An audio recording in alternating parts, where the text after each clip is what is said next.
Today's speaker is Professor Di Shi. Professor Shi is an associate professor in the School of Electric and Computer Engineering at New Mexico State University. He received his PhD degree and master's degree from Arizona State University and the bachelor degree from Xi'an Jiaotong University. Before joining NM State, she was the founder of Energy, a tech startup focused on the energy system AI, and the director of Fundamental Research and Development Center at Geary, North America. He has also worked at the NEC Laboratory American, April, and Arizona State Universities. Professor Shi currently leads two IEEE task force and work group on IoT and machine learning for power system. He served as editor for 4 IEEE and IET journals. He holds 27 patents. Notably, his team won the 2019 championship in the Learn to Run a Power Network AI competition. Now, Professor Shi, the floor is yours. Thank you very much, Dr. Sun, for the invitation and for the very detailed introduction. Let me share my screen.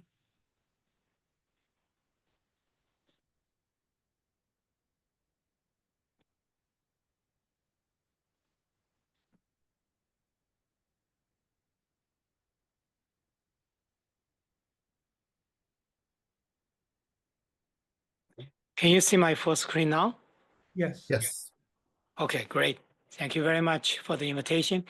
I want to talk about one of my ongoing research. Actually, this was started from 7-8 years ago. AI-assisted power grid dispatch and control. We'll talk about optimization safety and some very interesting real-world demonstration project we've been working on. Here is an outline of my talk. I will talk a little bit about the operational challenges and opportunities that I see, a little bit about basics of machine learning and AI for those of you who might not be very familiar with this field, and then detailed how AI can assist the grid dispatch and control, followed by several case studies and the real-world demonstration projects we've done. The last two will be on some of my most recent research focusing on AI safety and some progress on transformer and large language models in power grid dispatch and control. Power grid is enters through a major transformation. So the top left figure, you can see the electricity generation, transmission, and distribution in the traditional way. We have a single flow of energy from the generation side to the load. So unidirectional power flow. So right now, we are entered through a major transformation by having more distributed clean energy into the system. Essentially, we are transforming the grid into an energy internet. The previous generator and the consumers now are all becoming prosumer. So we have multi-directional power flow, which makes the grid more difficult to control and operate. This is one of the very well-known duck curve and blackout. So a key takeaway from what's happening right now is the power grid is experiencing a grand challenges from increasing dynamics and stochastics, which requires faster control and faster decision making for the grid. And this is one example of the challenge on the grid voltage. So on the top, you can see previously we have unidirectional power flow. So the voltage from the source to the load, so decrease uniformly. And to control such a grid is relatively straightforward. You can either increase or reduce the voltage from the source or somewhere in the middle. But now with distributed generation, so this curve become very nonlinear. So you have decrease, increase, and when you have fluctuations, it's become more challenging to control. And on the other side, we have power electronic load and generation. To give you a perspective, previously we were talking about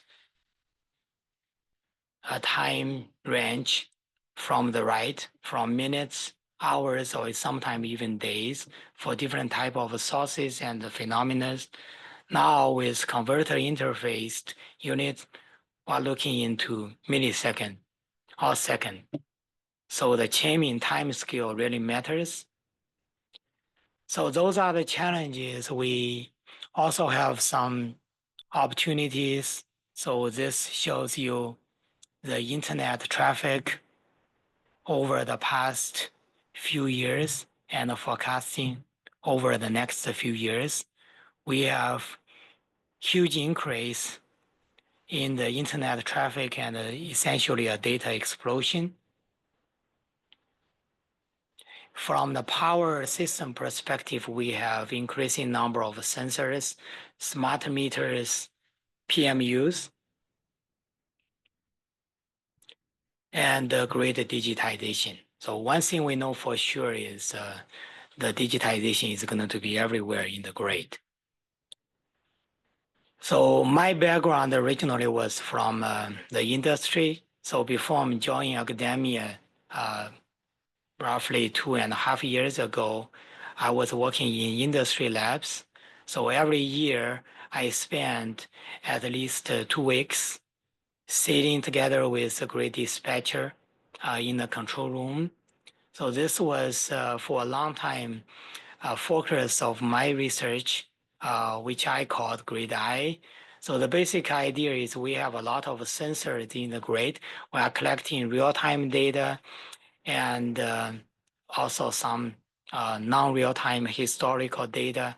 That research thread was trying to figure out what is going on in the grid. So we call it situational awareness. So we come up with a fancy name. We call it Grid Eye. So it's a data-driven situational awareness platform. So I deploy this in the grid dispatch center and work with the system operators. And they told me this is good, but not good enough. And the major reason is that this is what they tell me.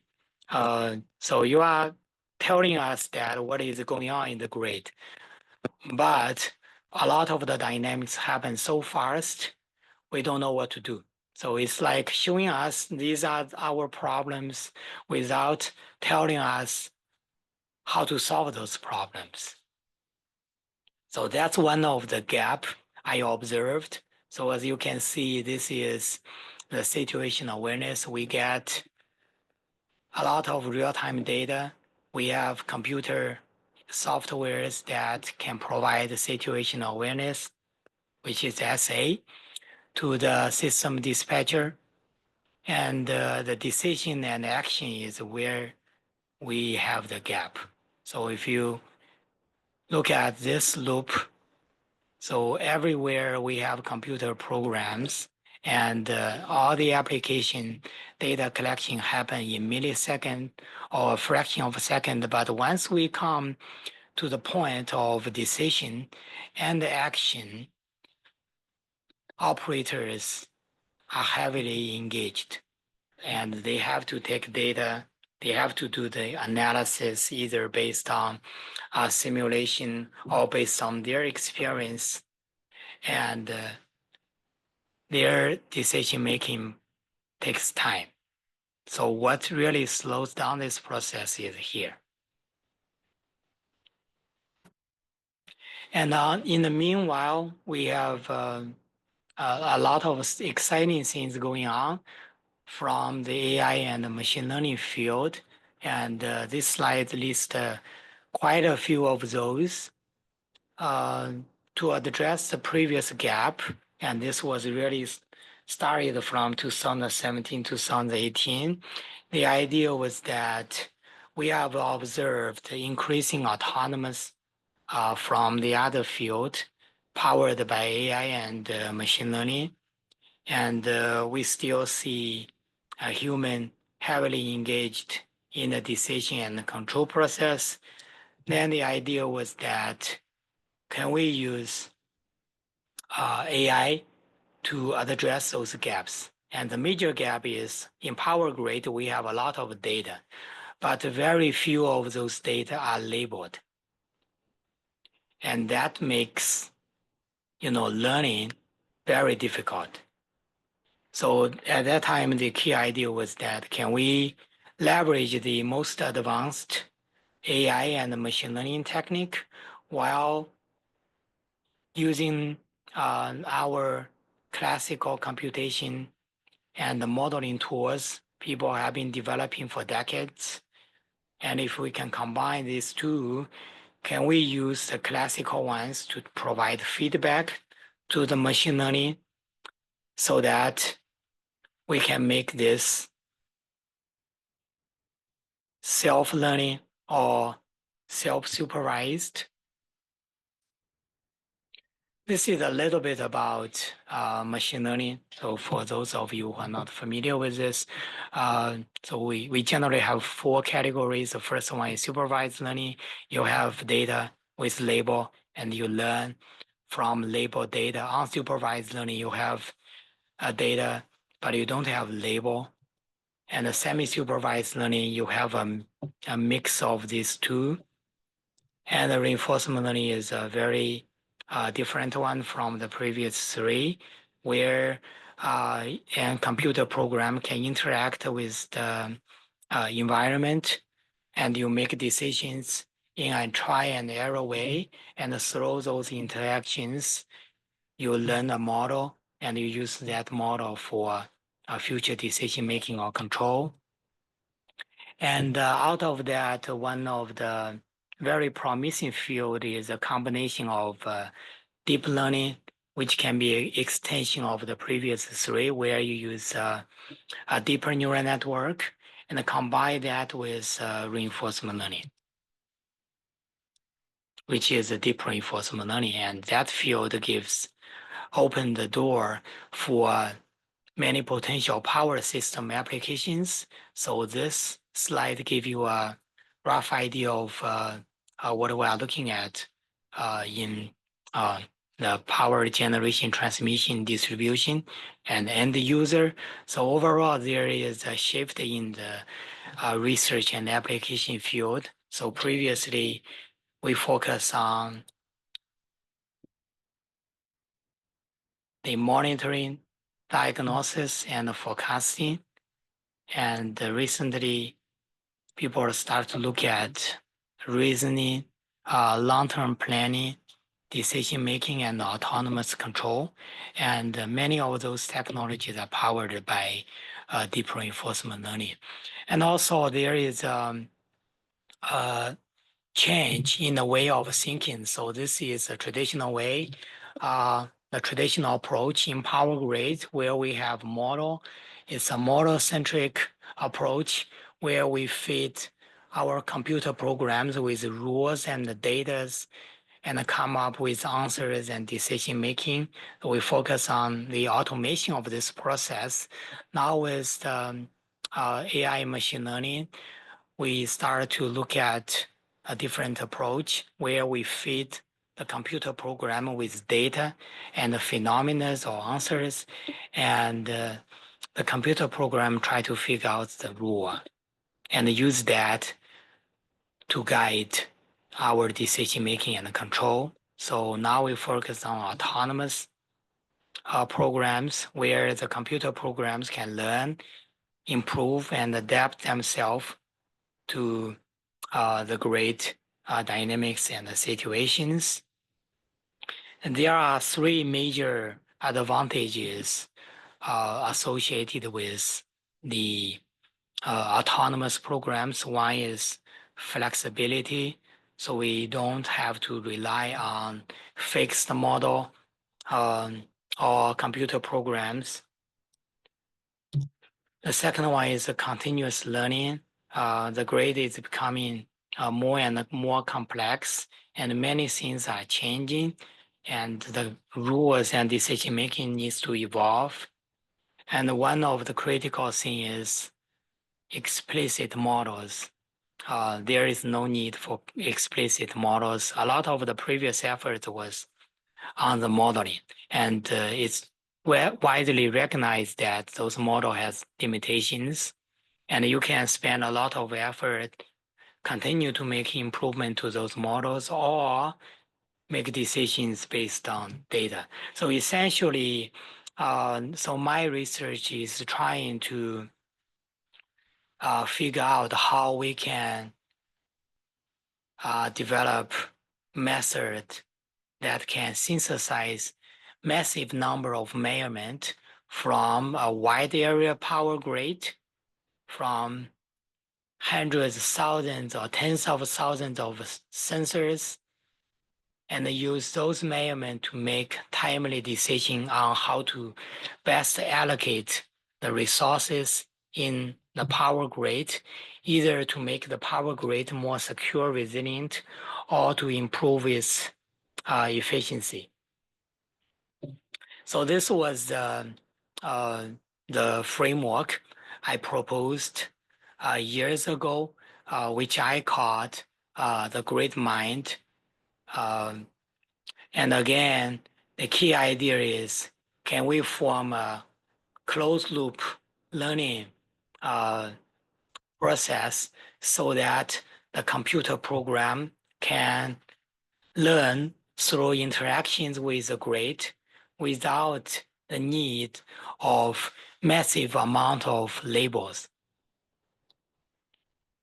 And the key idea is very simple in reinforcement learning, like training a dog. Right? Initially, the dog does not know what to do, and I use gestures and most importantly, milk-borne to encourage and reinforce the right behavior or actions. And over time, my dog started to learn. And right now, my dog can do very well. So the idea is, can we train computer program to make a millisecond or even faster decision or control in an online fashion to make sure the grid work in the most secure and efficient manner. And in this framework, there are a few components. The first one is the agent, is a computer program. The other is environment. And the environment can be the real grid environment, or it can also be a high fidelity simulator. And for training and for execution, we want to interact with the real grid.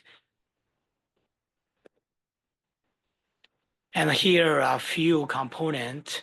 And within an agent, we care about three major components. One is the policy. So policy is a mapping relationship from the system state to the system to the right control action or decision. A value function is a prediction of the future reward or the evaluation of action to based on a certain system state. And the model is the agent representation of the environment. And the Q value function is the value function that we use to model the relationship between the state and the usefulness of action under that particular state. And we typically try to identify the optimal policy based on the Q function. There are other ways. So here is another example. This is a well-known mouse and cliff game. So the key idea is the mouse. The moving blue one needs to identify the green cheese without touching the red one, which is a cliff. And there are many algorithms that we can utilize. We can set up models, and the deep reinforcement learning way would be something like this. So if we can set up a table, the game can be very easier. And the key idea is that for the table, on one dimension, we have the location of the mouse. On the other dimension, we have the action. So go up, left, right, or down. And the element correspond to the reward the mouse can collect. So if we can set up such a table, then it's very easy to make decisions because I just need to select the elements that give me the best reward or return. And by selecting the reward, I move to the next state. So I select the best action, I move to the next. So that will guide me the optimal path. And the real world application is much more difficult than this one. So setting up such a table is kind of difficult. So the idea is, so how about we use a deep neural network, and we know that deep neural network is good at modeling. So we use a deep neural network to approximate this table. And if we can reach certain accuracy level, so this game becomes very easy. And for real world applications, the same example and the same idea. So essentially, we are trying to develop an agent that can solve a human level task. And within the agent, we use deep learning to model either the Q function or the model of the environment.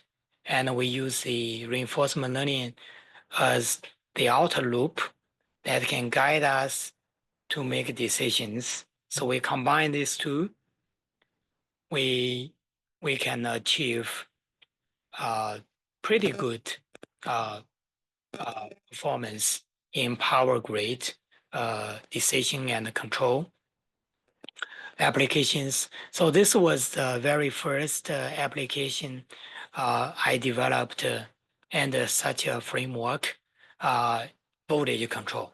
So this application is not a very, very challenging one. It's in fact, it's a very straightforward one with a clear outcome, and the outcome you can evaluate. So in such a way that we can see whether AI can make the right decision, and we can immediately see the outcome of that decision. And another reason was that here we want to develop an AI agent who knows nothing about voltage control in power grid. And whether through the closed loop learning, it can start to master this decision making and control problems in an autonomous way from the scratch. And in the autonomous voltage control problem, the goal and control actions are pretty clear. So we can adjust some of the voltage control resources. And the goal is to make sure the voltage stay within a certain limit.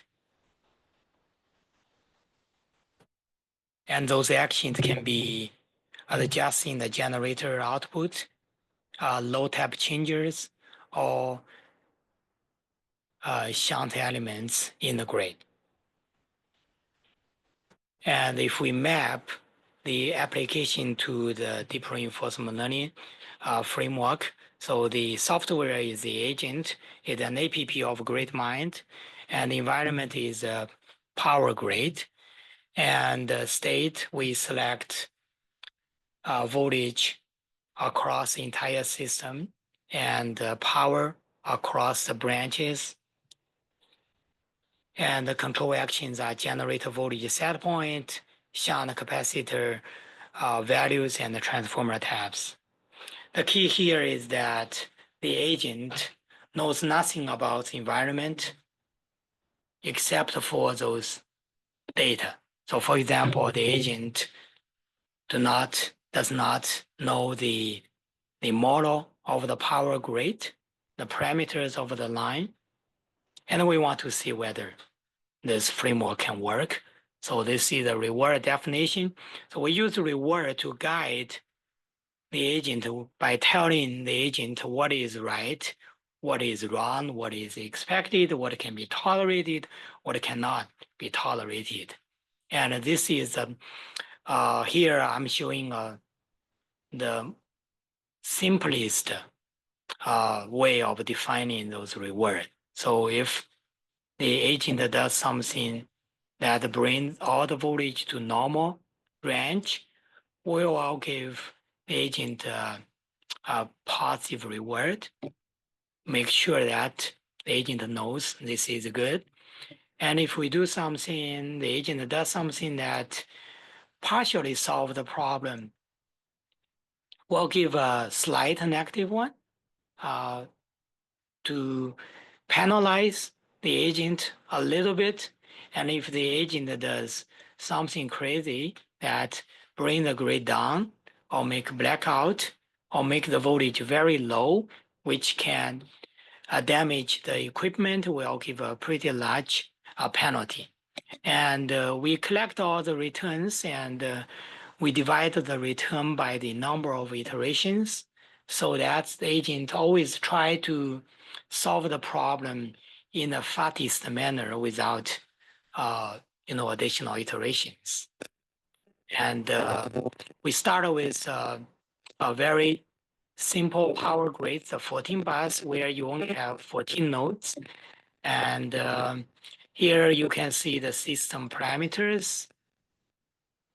And learning from scratch is very important. So initially, the agent will choose randomly those control actions. And the way we do that is through a probability. So initially, purely random. And after episodes or after iterations, as time goes by, we start to reduce that probability. And the agent start to choose between random action and the action from its internal model, so on and so forth. So the agent start to reduce the randomness and start to pick up the autonomy. And initially, we really don't know whether this will work. And this is one of the very first few set of result. And on the left, you can see the agent is learning from scratch. The x-axis is just a system snapshot the agent sees, and the y-axis is the reward or the return. So you can view this as a scoring system. So if the agent does well, you get a pretty high score. Otherwise, the agent will get a low score. And from initially, you can see the agent does not do well. Slowly, you can see the growth of intelligence. So this is the training process. And on the right-hand side, once after 10,000 episodes of training, we fix agent parameters and we use that to control and to control the grid on a brand new 10,000 new cases. Out of that, you can see that out of 9,000 out of 10,000, we have 9,998 cases. The agent can solve the problem in one iteration. That's why the agent got 100 points. And out of that, 10,000, we have 2 cases. The agent still solve with 2 iterations. And this is another deeper look. And initially, you can see the 8th episode. So this is the vector. So we have this 14 number passed to the AI agent, and the AI agent suggests this control action. So the yellow ones indicate the voltage problems. And after that, you can see we partially solved the problem.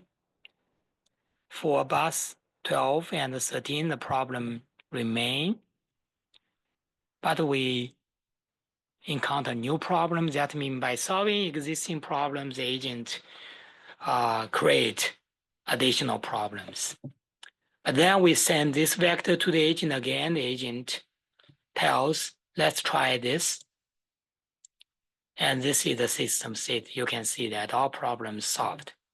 And after 5,000 iterations, you can see with this problem, the agent tells, try this, and you solve all the problems in one iteration. And you can imagine that if you are the system operator and you get a vector of data and the agent can tell you, if you try this, this will solve the problem. This is very helpful for people from the field. Initially, we started with integer control variables, and later we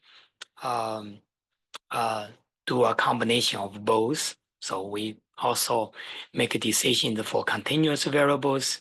And here you can see that as compared to the previous result, initially the agent got pretty negative ones, but it doesn't matter because what we really want to see is in the testing phase, the agent does better. And this also says, if you start with some worse result, that may not be terrible.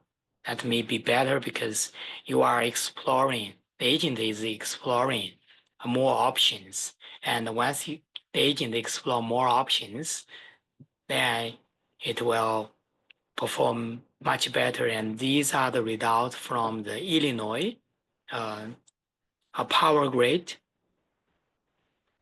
And a power grid is really a graph. And with so many things going on, you have fault, you have lines being opened. So the topology of the grid is changing. And when the topology of the grid is changing, many of the previous machine learning techniques, they train the model no longer works. So under this framework, we purposely randomly add topology changes by tripping lines in a random way. And we try to evaluate whether the agent can still do the job.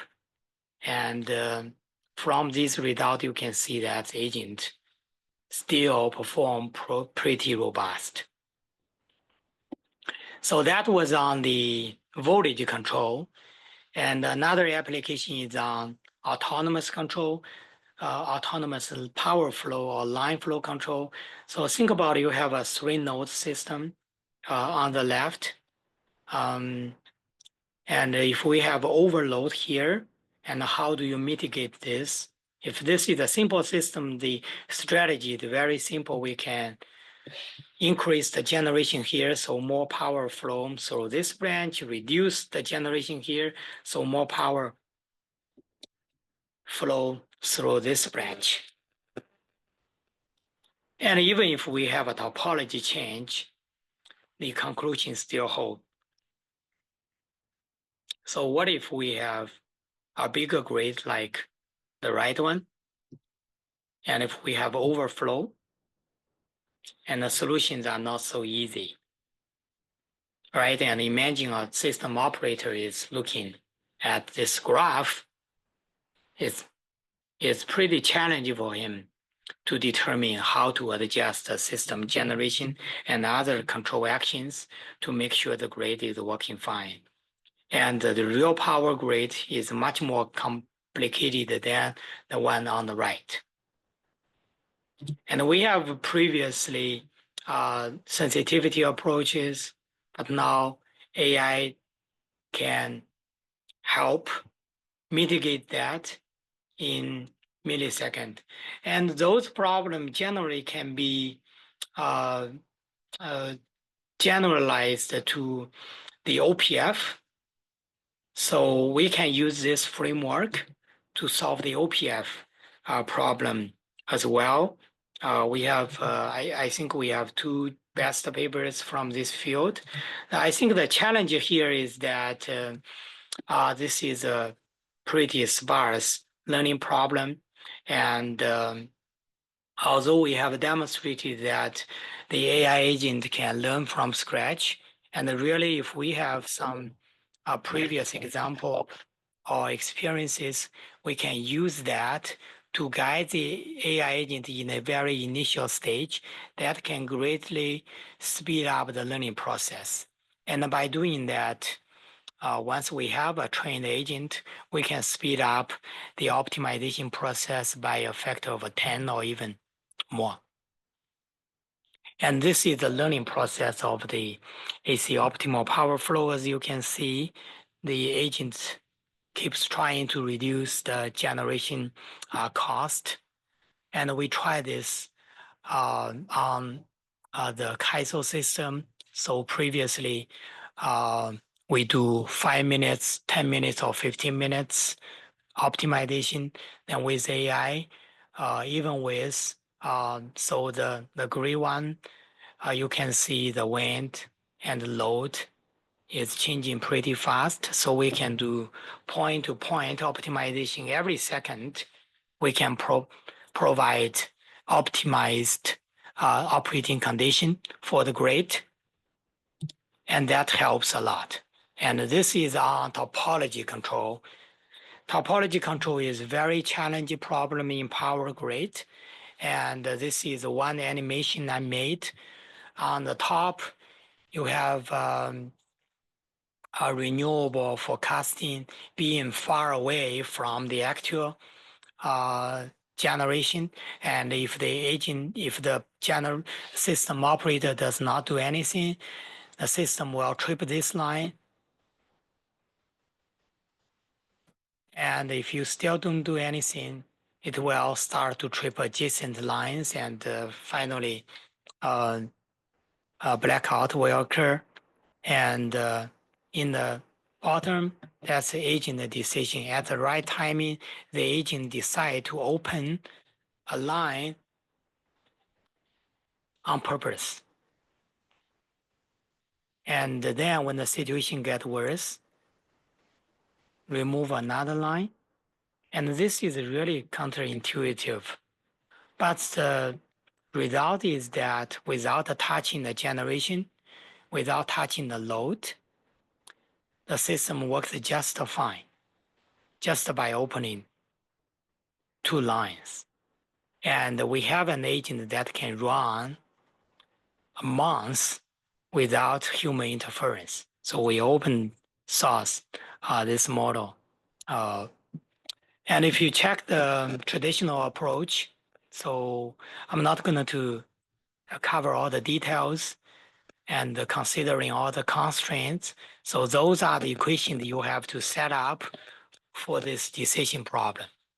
And that solves even with approximation in tens of minutes or even hours. And by the time you get a solution, the system probably is already done. But with this great mind framework, and we can, on average, in 20 milliseconds, give optimized solution. And that can help the grid work fully and autonomously. And we also use this type of approach to learn. The key idea is that we have so many sensors, right? And the system parameters keep changing. One benefit is that we don't need to get a very frequent update of the system parameter. So imagine that we have hundreds, thousands of those meters, they collecting data all the time. So can we have some edge intelligence so that those sensors can learn the system parameters and periodically update? And we try that. It works pretty well. So on the left, you can see that's a very complicated WECC load model. Just to give you an idea, this model has 6 components with over 130 parameters. And on the right is a generator dynamic model. We can use this machine learning framework to learn the parameters, and we can use that to damp oscillations, and with proof that under certain conditions we can guarantee system stability. And when the size of the system increase, we can do that through a multi-agent approach. So a real-world deployment, this was back to 2017, 2018, when I initially present those results. I got all kinds of questions, classical questions. Machine learning is a black box, you cannot explain. Power grid require high reliability, resilience. So machine learning generally cannot provide that level. So the way I did this was people were pretty skeptical about having machine learning in traditional industry like power grid, critical infrastructure. So the way I did this was, and it was not very easy. I developed demos. So I developed demos and deliver that to the utility collaborator, and I tell them you can create various type of operating conditions, create problems, and ask AI agent to solve that. If not, then if you can fill the AI agent, that means you are right. Otherwise, you should believe that it is capable. So it's like break it or believe it. And in the very initial stage, that does help. So I have collaborators that were pretty brave to try machine learning on the real system. So this was one of the very first power grid that tries this. It has a 50 substation and a load of 3.5 gigawatt. The initial objective was that whether we can control the voltage, we can regulate the line flows and reduce the system loss. And without changing the existing system, operating system, we are actually developing AI agent and make that a standalone module working with existing EMS from different vendors. And this was the online result. So after pretty extensive development and the trial and experiment validation, so we make this system online to give system operators a real-time decision support. And here you can see the online training process and the online execution process. So one thing I want to point out is, traditional machine learning, when you do online, the system performance tends to degrade. But with this type of technology, because it's always learning, you actually get better result on the online decision. So that's one of the benefits that we can expect from such type of technology. And we did a calculation that with this AI, we can help the utility save millions of dollars. And most recently, I started to focus on research that can solve large-scale power grid decision and control problems. And this is one of the most complicated system we tried. And this is the demo of the offline version of an online decision engine.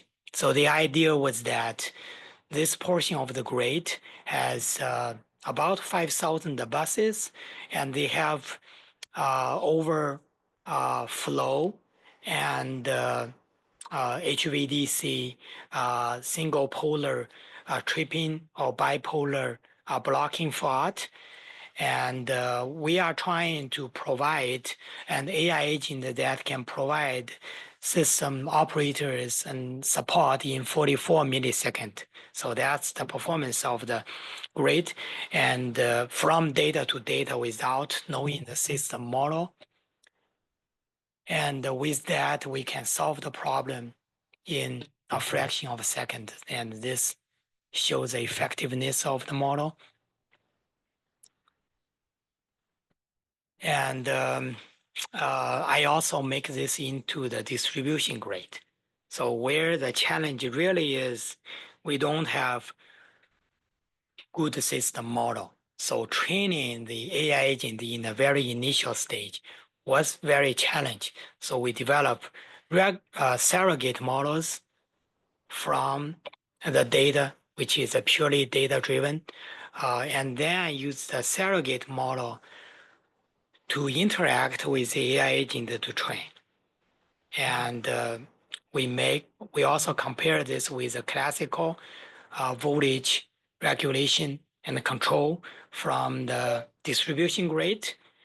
And we even close the loop and run this system for 5 days and compare that with the traditional technology. So one of the key takeaways is that we get a faster decision and we have better loss minimization. And another benefit is that traditional control approach without a good model is like trial. So the control try one thing, if it's not completely solving the problem, it will try another. But with AI, before you try, you know the expected result. So now I have 13 copies of the software running at a 13 distribution grid, and they are running today. My recent focus also include AI safety, and because of the time, I don't have enough time to go through all the detail, but the key idea is this.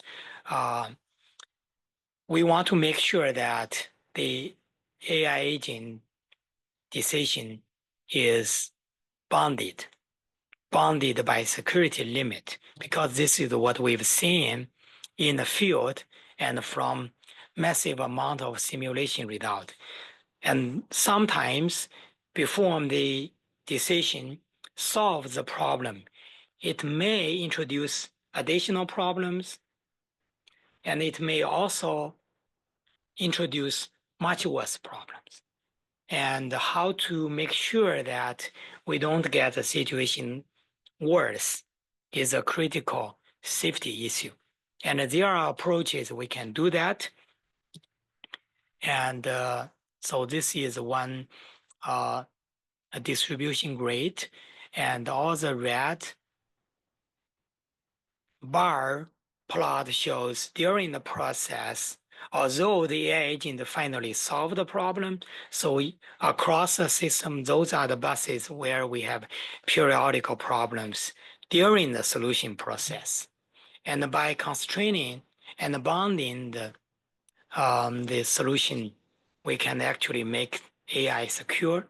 So paving the way for uh, uh, future successful deployment in the field.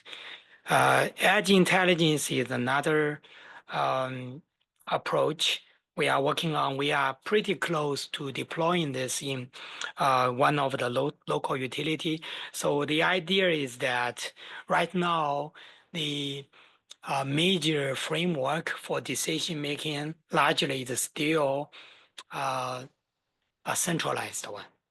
And with data explosion, that's making the communication increasingly difficult.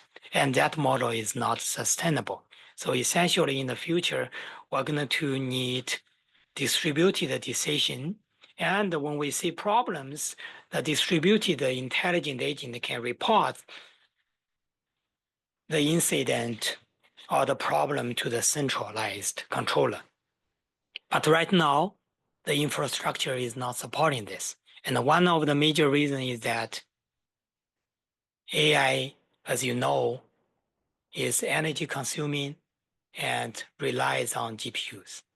And each GPU can be quite expensive. So the idea is whether we can train the AI model, we can develop energy efficient algorithms that can run on this type of devices, $100 devices for inferencing.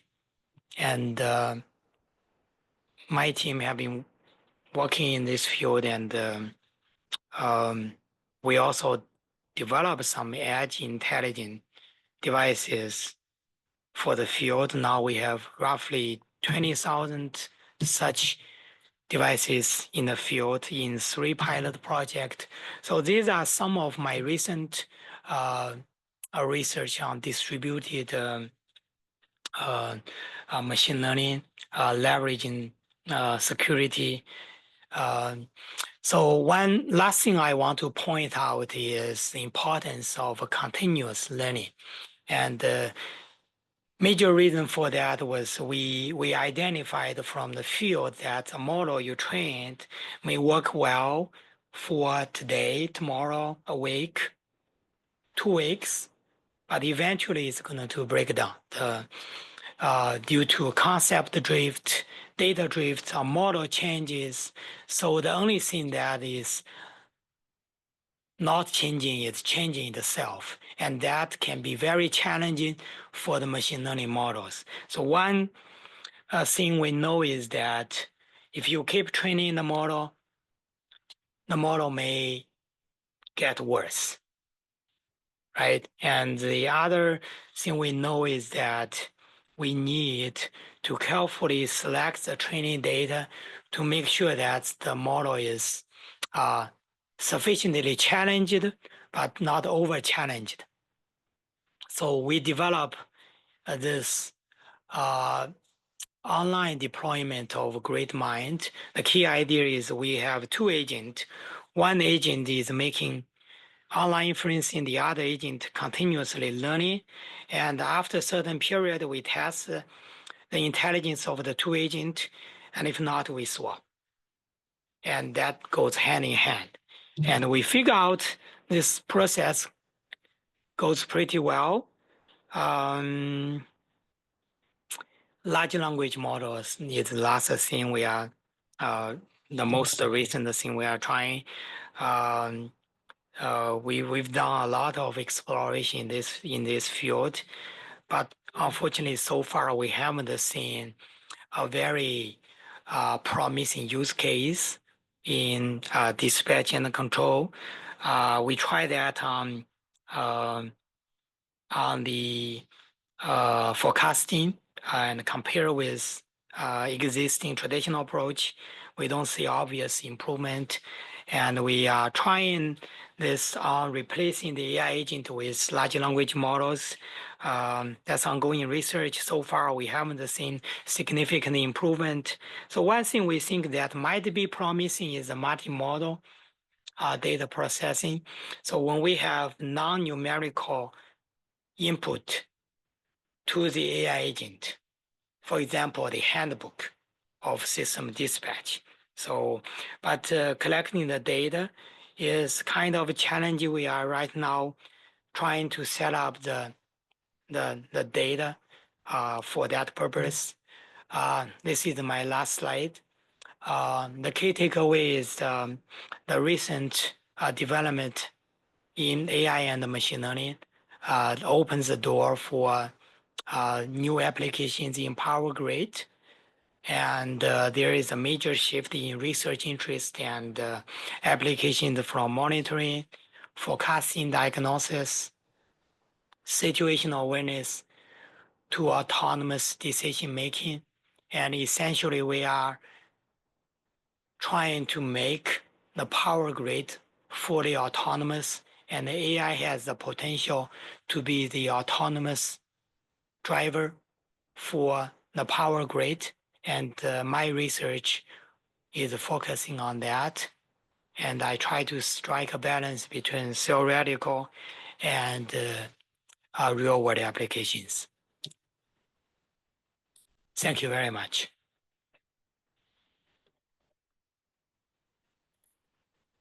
Time for question.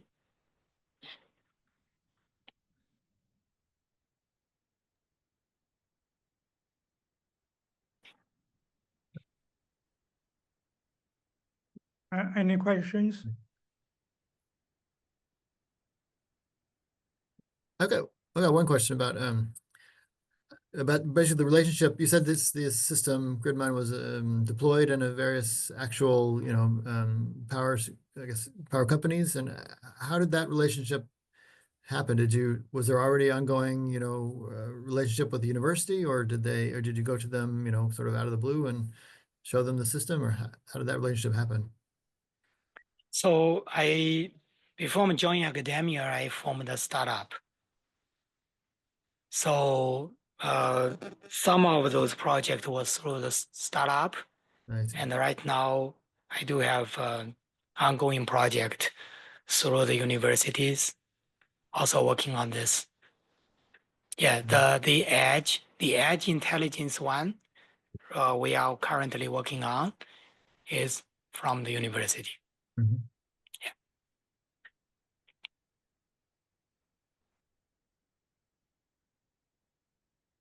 Yeah, generally applying machine learning and AI to power grid to the field is quite a challenge because of this is a really critical infrastructure. But I think people are now changing their mind and become open. And we start to see some very positive results. Yeah, interesting.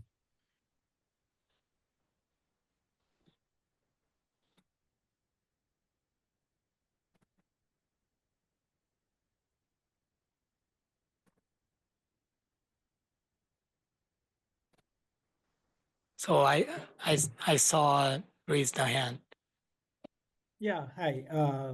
Thanks very much for the talk. So just a question. So if you use these learning-based approaches versus optimization, I mean, do you understand what is the gap? I mean, I realize that you're able to now accelerate, I mean, reduce the computational time significantly compared to a traditional optimization-based approach, but does it come at a significant loss of optimality? That's a very good question. Actually, I summarized that in the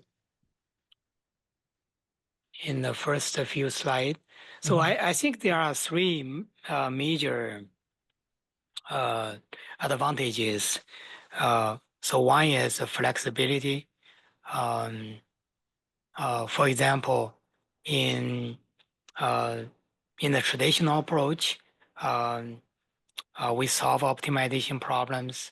Then, if the system condition changed a little bit, you have to rerun, right? And another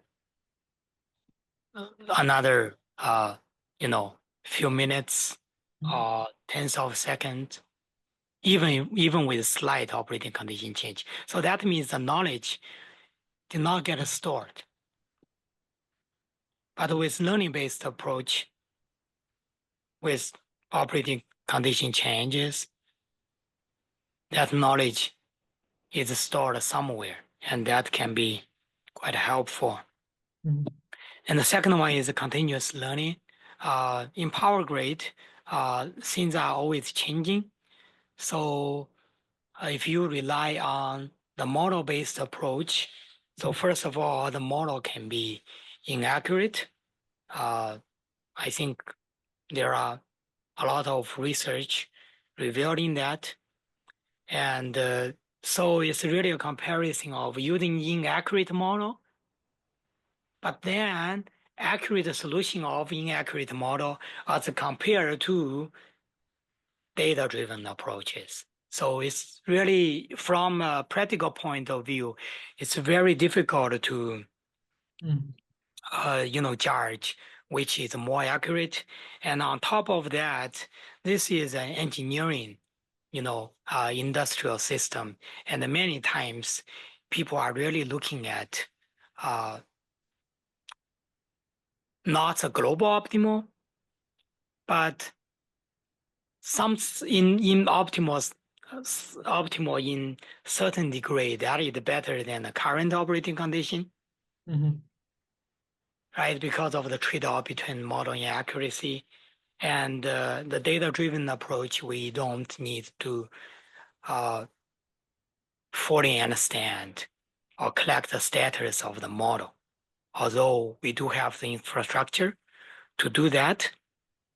So those are the three major advantages, as I can see. Okay, all right, thank you. Thanks.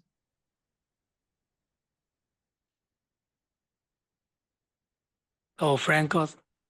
Yeah. Hi.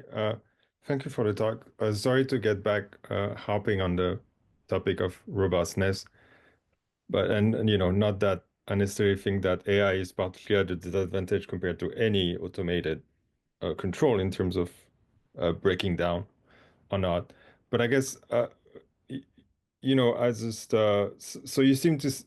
I got the sense that basically you were saying nobody has been able to break the system in spite of their concerns. But I guess I was thinking like, what's your sense of a worst case scenario? Like if we're talking, Texas winter storm or a solar flare kind of crash down. How do you see that as a perturbation? Or I don't know if that qualifies still as a perturbation. And how do you integrate that? Like, do you see that like the only thing you can do is just try to learn it? How do you anticipate like, really, really black swan, like once in 100 or once in 10, once in 100 or once in 1,000 year event? And yeah, kind of how do you can you fully automate in preparation for that?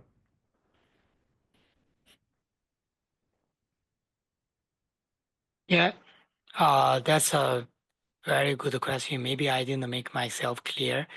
I said for the initial demo, and within certain degree of perturbation, people didn't break this system, but we did see many failure of the machine learning models. And for example, when I talk about this,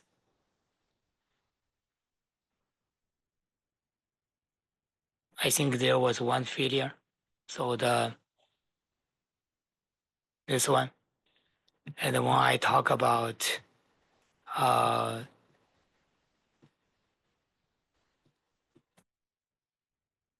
here,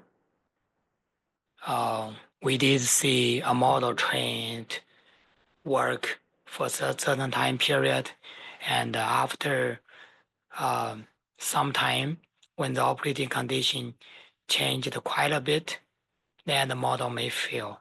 So machine model does fail And that's actually one of the research goal we're currently working on. I think your question was essentially on the extreme case. Yeah, and almost to what extent are they solvable? You know, kind of. I mean, basically, like, can you really truly imagine a system that will have kind of infinite imagination in terms of what could or could not Yeah, happen? so if the physical system has no solution, I don't think machine learning can solve it, right? That means a solution may not exist, like what happens in Texas a few years back, the winter storm caused large-scale blackout. I think what the AI model can help is to foresee that type of risk and start to take some actions in advance. So for that field itself is an ongoing research. I see people working on that, but I don't think there is a solution ready for that. So one thing obviously we can try is we can simulate that type of extreme cases and ask AI agents to try to solve. But if the physical problem is not solvable, I don't think AI can solve it.